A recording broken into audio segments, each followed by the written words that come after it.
Alors, ce n'est pas une grammaire historique au sens où on décrirait l'évolution de certaines structures. Mais ça ne nous empêche pas d'avoir des rappels de temps d'expression, de structure antérieure, lorsque ça éclaire ce qui se passe en français aujourd'hui. Dans l'usage courant aujourd'hui, par exemple, on n'accompagne pas ou jamais, etc., du ne. Autrement dit, on dit « Paul vient pas ». On ne dit pas « Paul ne vient pas ». Personnellement, je ne connais personne qui utilise toujours « ne ». C'est vraiment quelque chose qui est général. Néanmoins, il reste certains usages bien particuliers avec certains mots, comme « je ne peux »,« je ne sais », ou certaines structures assez compliquées, ou peut-être d'un style plus formel, comme « qu'ai-je appris à chanter », cette expression de regret, ou bien des choses comme des relatives assez compliquées. Il n'est personne qui ne pense, blablabla, ça veut dire tout le monde pense, donc on a une double négation.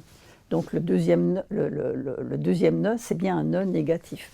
Donc on a à la fois un usage général où on n'emploie pas ne, et des usages particuliers où ne tout seul peut représenter la négation. Alors on peut l'éclairer facilement en disant que ne a autrefois été la forme négative, comme elle l'est encore aujourd'hui en espagnol ou en italien. Bon. Et on comprend qu'il y a une concurrence entre deux usages, un usage normal de la conversation quotidienne et un usage qui est un usage plus archaïque, si on peut dire, où ne conserve ses propriétés de négation. Bien sûr, il y a aussi un usage entre les deux où on a à la fois ne et pas. Il ne vient pas. Mais à ce moment-là, quand on a compris ce qui se passait, on peut dire que ne, dans « il ne vient pas », ce n'est pas ne qui exprime la négation, c'est pas. Parce que « il ne vient pas », c'est complètement négatif aussi. Voilà. Donc on utilise des retours historiques pour expliquer ce qui se passe à certains points, comme le point de l'expression de la négation, qui est quand même un point un peu délicat en français. Ou bien encore, ça peut éclairer une bizarrerie. Ce qu'on pourrait penser être une bizarrerie, par exemple le passif, le complément d'agent du passif, comme on dit, il est introduit par « par ». Donc, j'ai été abordée par plusieurs élèves. Très bien. Mais on a aussi « de » avec les verbes de sentiment. Vous savez, dans les romans policiers ou dans les films policiers, quand quelqu'un a été tué, tout le monde dit « Ah, il était aimé de tout le monde ». Bon, on ne dit pas « il était aimé par tout le monde », on dit « il était aimé par ». Alors pourquoi est-ce qu'il y a cette bizarrerie? Eh bien, c'est qu'en fait, autrefois, l'agent du passif était exprimé par « de ». Et donc là, encore, c'est un reste. Mais c'est un reste qui s'explique en tant que reste. Ce n'est pas une bizarrerie, voilà ce qu'on veut dire.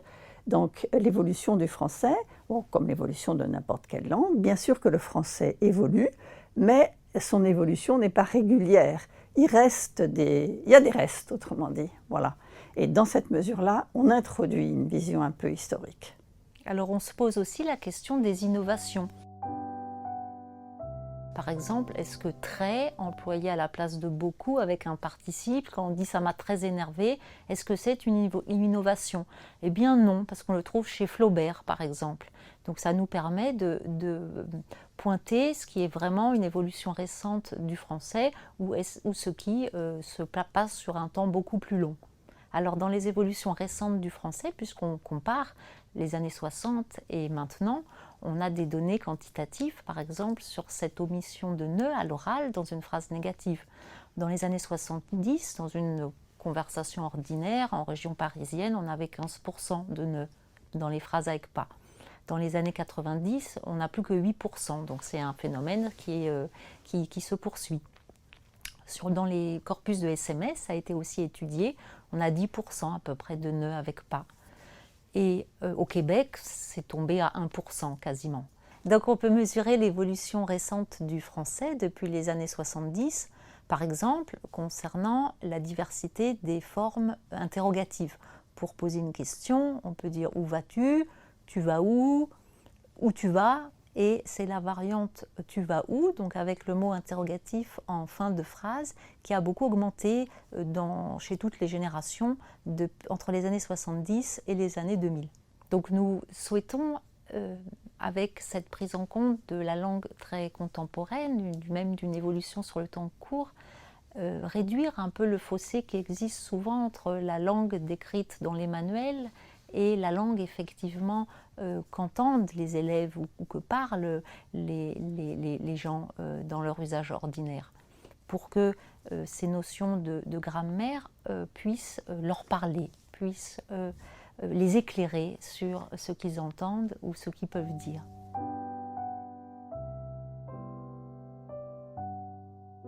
Alors, qu'est-ce qu'une faute? Est-ce que vous, est-ce que moi, est-ce que nous faisons des fautes? Si on se focalise sur l'écrit, il y a des fautes d'orthographe, c'est-à-dire qu'on ne respecte pas forcément un certain nombre de conventions, qui d'ailleurs des fois sont un peu arbitraires.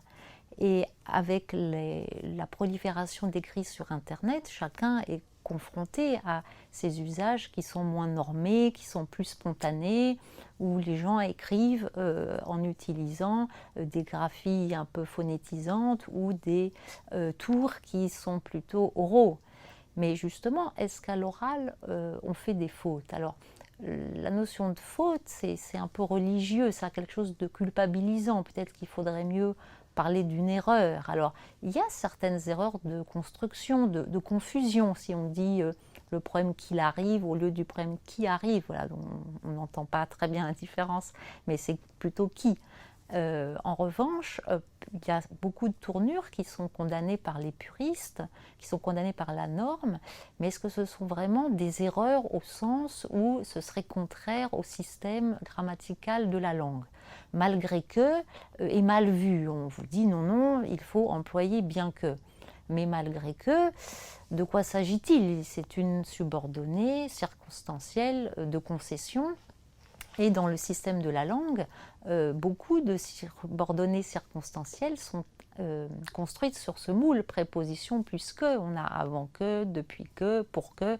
Donc malgré que, ce n'est pas un usage recommandé dans une situation formelle, dans un entretien d'embauche, dans un examen, mais c'est bien conforme au système de la langue. Ce qui serait vraiment non conforme, ce serait par exemple de dire « chien mon » au lieu de « mon chien », puisque le déterminant est avant le nom en français.